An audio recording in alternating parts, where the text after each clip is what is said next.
Hello বন্ধুরা, banking home চ্যানেলে আপনাদের সবাইকে স্বাগতম।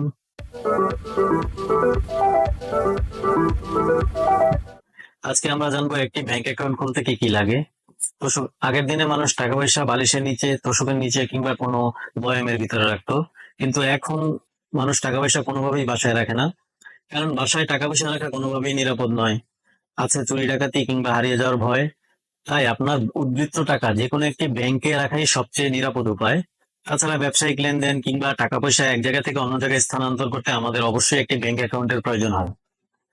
প্রতিটি ব্যাংক তাদের কাস্টমারদের প্রয়োজনে বিভিন্ন ধরনের ব্যাংক অ্যাকাউন্ট খোলার ব্যবস্থা রেখেছে। আপনি আপনার প্রয়োজন মতো যে কোনো একটি ব্যাংকে যে কোনো ধরনের অ্যাকাউন্ট খুলতে পারবেন। আপনারা যারা সচেতন ব্যক্তি তারা হয়তো জানেন একটি ব্যাংক অ্যাকাউন্ট খুলতে কি কি লাগে, কিন্তু যারা জানেন না শুধুমাত্র তাদের জন্য আমার আজকের এই ভিডিওটি। আশা করি আপনাদের কাজে লাগবে। ব্যাংক অ্যাকাউন্ট খোলার জন্য একটি প্রধান শর্ত হচ্ছে আপনাকে অবশ্যই প্রাপ্তবয়স্ক, অর্থাৎ 18 বছর বয়সী বাংলাদেশী নাগরিক এবং সুস্থ মস্তিষ্কের অধিকারী হতে হবে।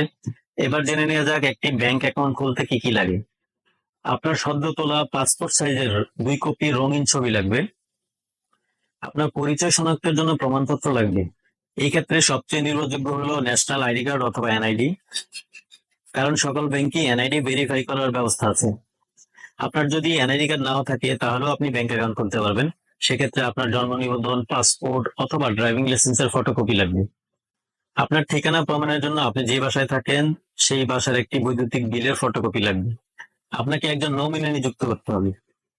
নমিনি হলো ওই ব্যক্তি যে আপনার অবর্তমানে, অর্থাৎ আপনার মৃত্যুর পর আপনার অ্যাকাউন্টের সমস্ত টাকা পয়সার মালিক হবেন। আপনি যে কাউকে নমিনি হিসেবে নিযুক্ত করতে পারেন, তবে এক্ষেত্রে নাবালককে নমিনি হিসেবে নিযুক্ত না করাই উত্তম। নমিনির 1 কপি রঙিন পাসপোর্ট সাইজের ছবি লাগবে।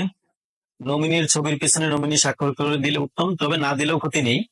নমিনির ছবির পিছনে আপনি স্বাক্ষর করে আপনি সত্যায়িত করে দিবেন।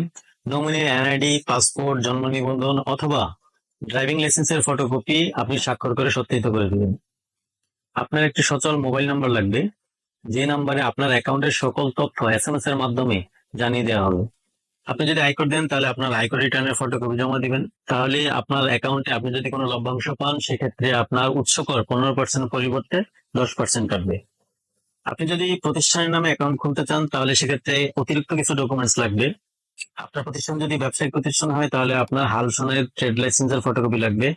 ব্যবসায়িক প্রতিষ্ঠান ছাড়া অন্যান্য প্রতিষ্ঠান যেমন শিক্ষা প্রতিষ্ঠান, ধর্মীয় প্রতিষ্ঠান, সামাজিক প্রতিষ্ঠান, সরকারি বেসরকারি প্রতিষ্ঠানের নামে অ্যাকাউন্ট খুলতে নিবন্ধন সনদ, রেজলিউশনের কপি অথবা সরকারি বেসরকারি আদেশের কপি লাগবে। একজন শনাক্তকারী লাগবে। আপনি যে ব্যাংকে অ্যাকাউন্ট খুলতে চান ওই ব্যাংকে অলরেডি অ্যাকাউন্ট আছে এরকম একজনের স্বাক্ষর লাগবে। এই সকল তথ্য দিয়ে অ্যাকাউন্ট ফর্মটি ফিল আপ করার পর সংশ্লিষ্ট শাখায় জমা দিলে সংশ্লিষ্ট কর্মকর্তা আপনাকে একটি অ্যাকাউন্ট নাম্বার প্রদান করবেন। ওই অ্যাকাউন্টে টাকা জমা দিলে আপনার অ্যাকাউন্টটি চালু হয়ে যাবে। এক্ষেত্রে সঞ্চয় হিসাবের ক্ষেত্রে সর্বনিম্ন 500 টাকা এবং চলতি হিসাবের ক্ষেত্রে সর্বনিম্ন 1000 টাকা জমা দিতে হয়।